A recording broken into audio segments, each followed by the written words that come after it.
can click on the interpretation icon in the Zoom toolbar and choose a language of preference. We recommend silencing original audio. We would like to start a webinar now, the science after every victory. So we want to put a key idea on the table. After every progress made, treatment, vaccination, there is a scientific process that requires the right conditions to develop. Intellectual property is a fundamental piece of that process. Today, we're going to address three different dimensions. So, intellectual property as a motor for innovation in health, how this translates into concrete solutions in Latin America, responding to challenges like access, sustainability, and investment, and why is it key to promote innovation and improve the results in health in our region? And three, what actions can strengthen these ecosystems in Latin America? And also, we will integrate the experience of LATAM Health Champions, an initiative by FIFARMA and El Bosque University that would work on innovations in the region that are transforming the health industry. In these cases, we'll see how solid frameworks of intellectual property allow ideas to go from concept to specific solutions with impact on people's lives. To start, it's a pleasure to hand over to Janet Yiha, the Executive Director of FIFARMA. Thank you, Janet. Thank you, Lou. Happy to be here today. And we'd like to extend a warm greetings to everyone who's connected.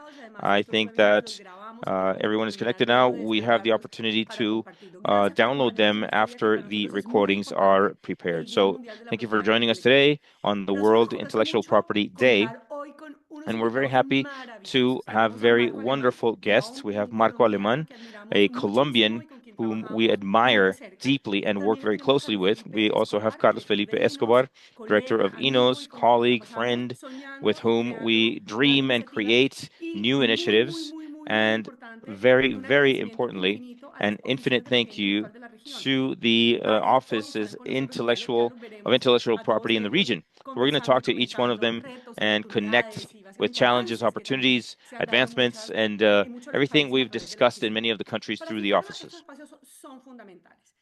These spaces are fundamental. They're an opportunity to generate dialogue. Everything starts with dialogue, and also to share evidence and conversations with good information. They're very different and help us advance. That's why this type of scenario is the right space for us to speak, and they'll always be important and relevant for us. Today, to give an introduction and a welcome to this event, I'd like to send three messages that are key, and we hope to consider them during the sessions. First of all, I say it in many of our events and in encounters and meetings, and I want to highlight it today. Innovation is not a coincidence. When we talk about advancements in health, when we talk about a lot of innovation, we look at the end. In the case of health, we look at the vaccine, the treatment, the solution. But what we don't always see is what happened behind that result. Innovation in health definitely does not happen by chance. It is the result of years of research, decisions, investment, gambles, failures, and that's why it's important to never forget that innovation is definitely not a coincidence, and there's a lot behind that. Then my second message. Intellectual property is a strategic decision, not just for the countries and social context, but for people as well.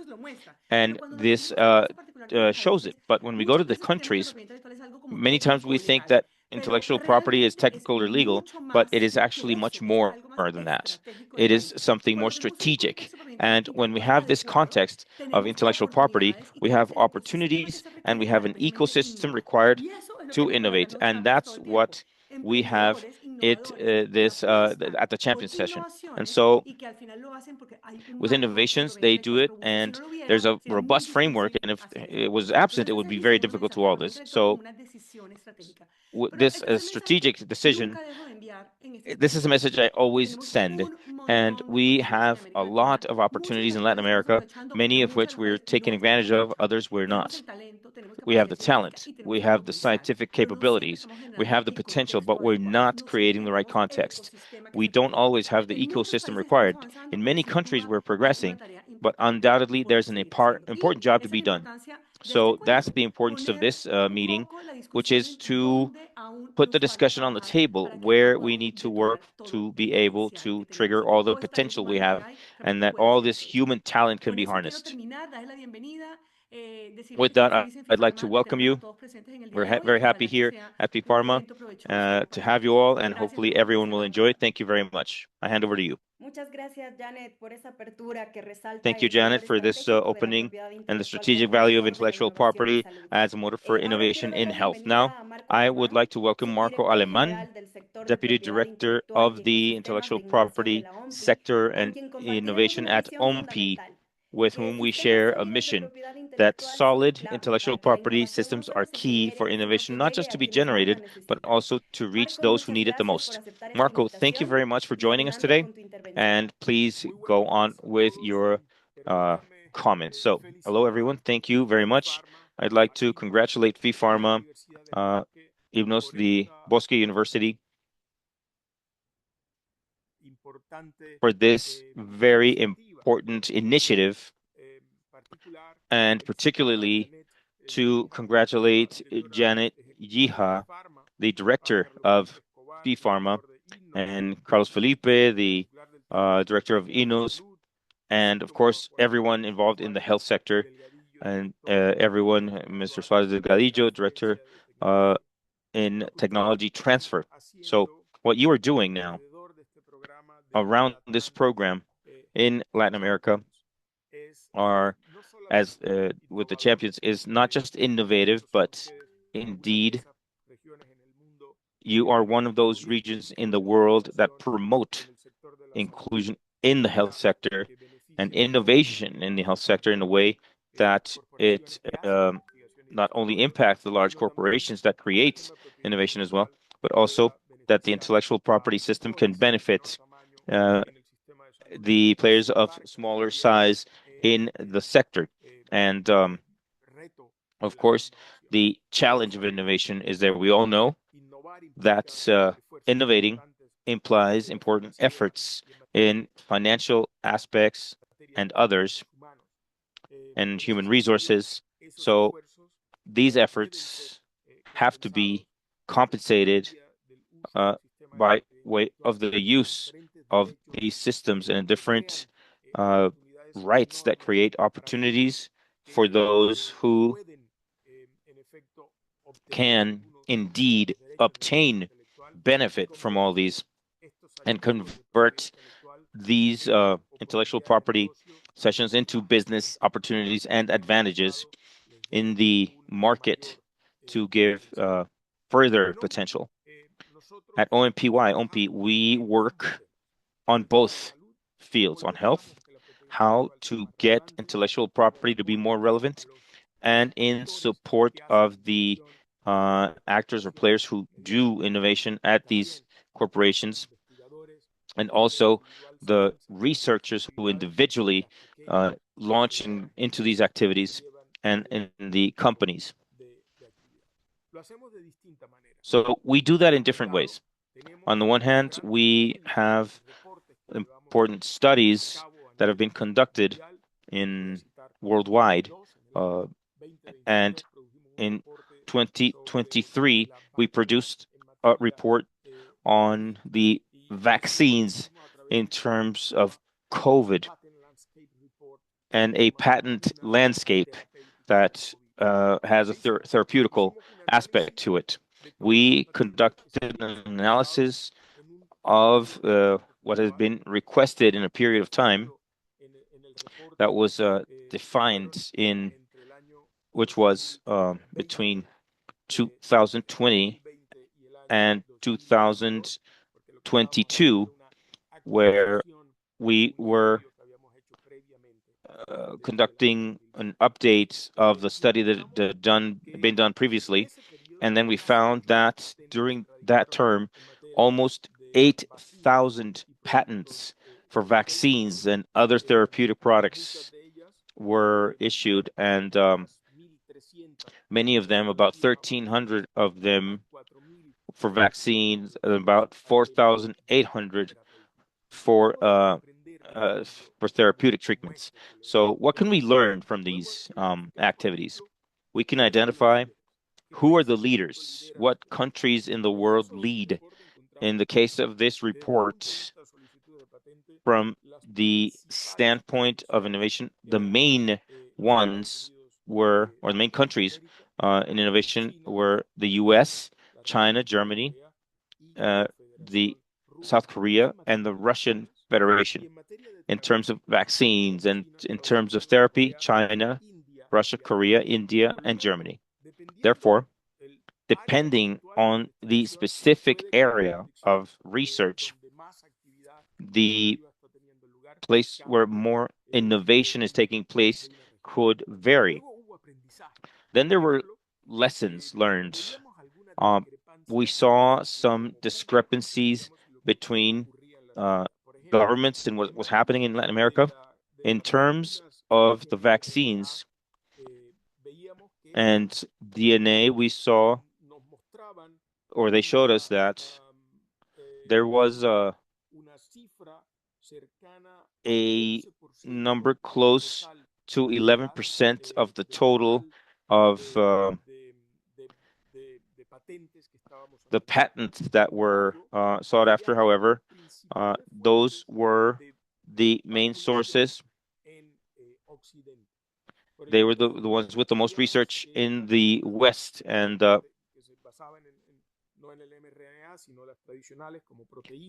with RLA, but other traditional ones and proteins, but they were representing less than 1% of the inventory, and they were administered in a very high proportion from different parts of the world, 47% of those. So sometimes as an audience, you have certain perception. And one of them is that the document showed how regarding innovation, there was an idea that it had been done with public funds. And in 2008, the only incentive was the public funds. And then later we were affected by the virus in 2019, 20, and 21, and other types of approaches were used. So in the studies, it was necessary to install a factory to create these vaccines. It was all essential, but not necessarily were they the key elements in terms of patents. We had the main patent directly related to the technology of this vaccine of mRNA, and that was back in 2018. Then we had other teachings. For example, many of the patents used traditional medicine.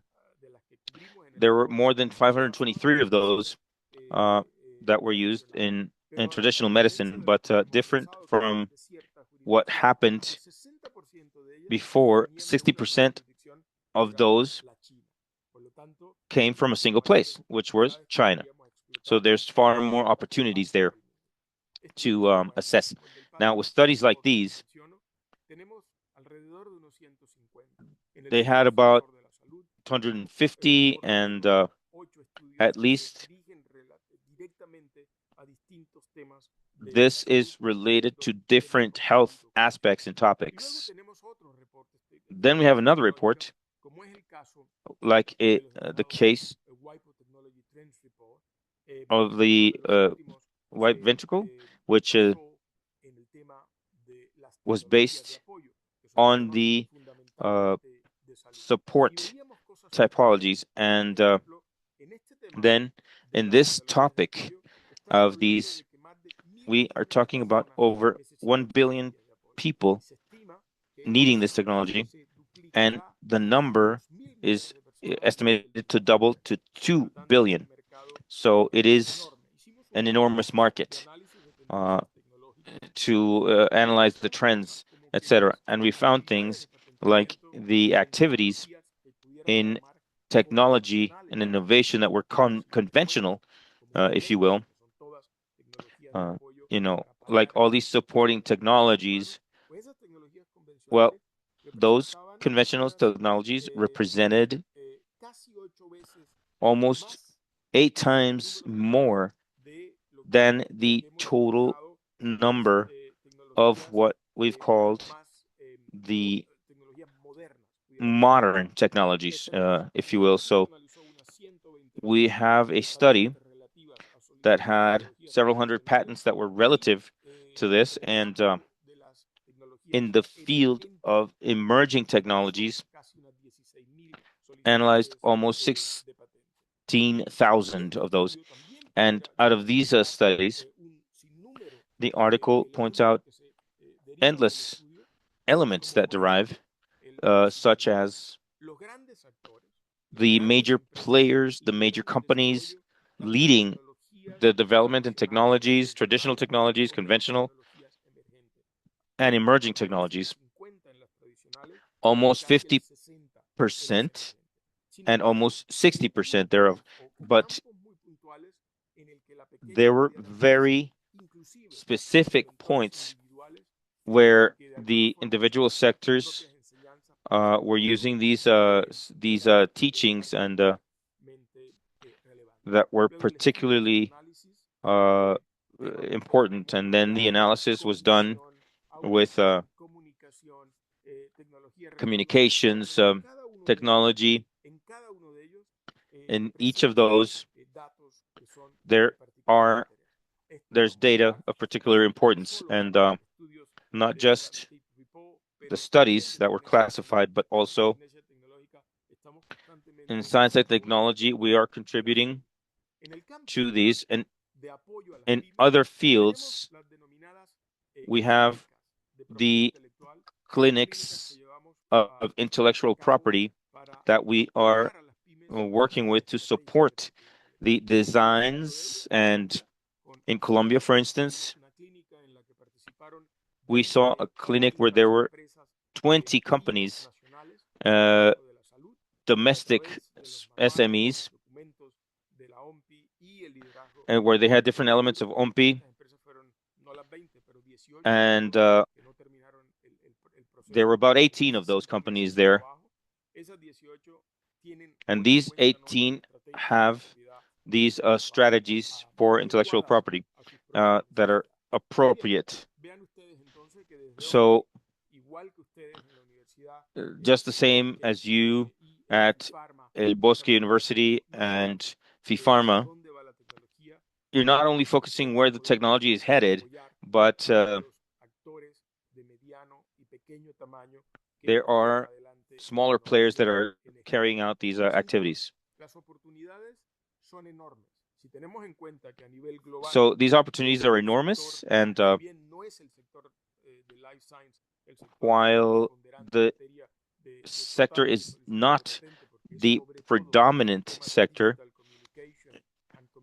the part of digital communication is very relevant, and you can imagine the impact on our economy, and very particularly with artificial intelligence. So it's clear that the topic of health has a lot of digital developments in health and medicine that require a lot of investment. But in the second row, in the total innovation, we have electronic equipment. There's a lot of that, and medical technologies, and then pharmaceutical and others. So this is one of the sectors where, if we use the proxy,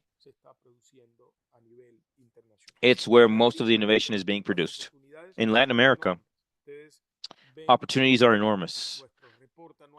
As you can see, the Global Innovation Index report covers 17 economies in Latin America.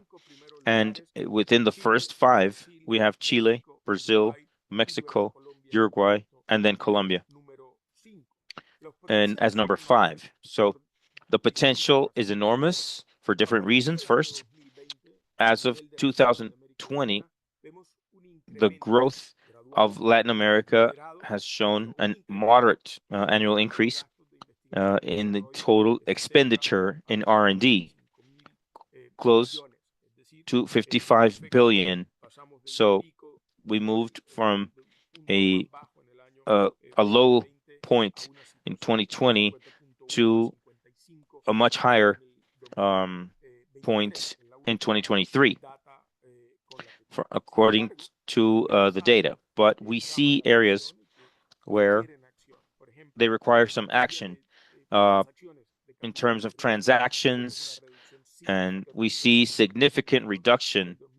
And in 2024, it calls our attention because that risk capital is highly innovative. So this is not counting this opportunity, but it is essential to have other sources related to companies that show interest in financing or the use of the intellectual property and access to capital. And we are working with the National Planning Department to have some news very soon, hopefully. In terms of the total requests in Latin America, and back in 2018, there was a drop, and there's the recovery, but the total numbers have changed in the region. Also, in the scientific aspect in Latin America, it is around 102,000 scientific articles in 2024 in the field of health, where we believe there's a large potential. What is the large potential we observe? Basically, we have several studies, one in Colombia, where from the data, in terms of technology, it establishes the potential in other areas.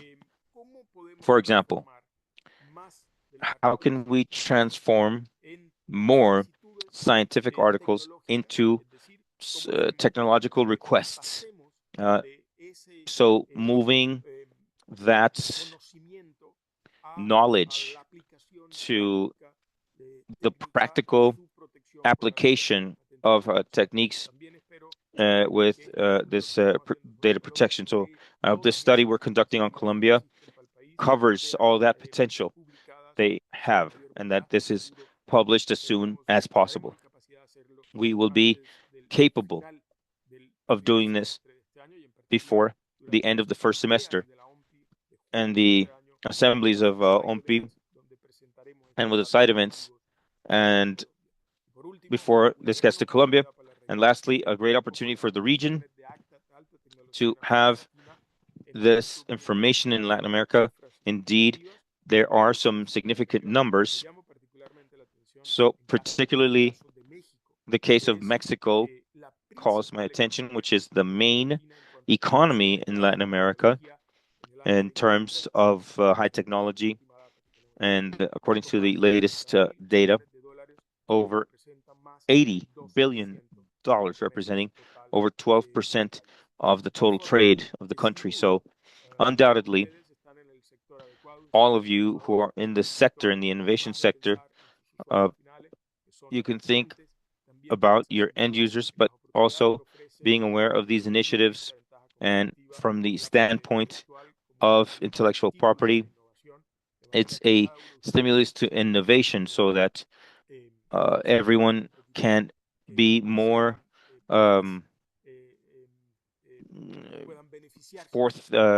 moving towards benefiting from that innovation from now on. So thank you very much for the invitation, and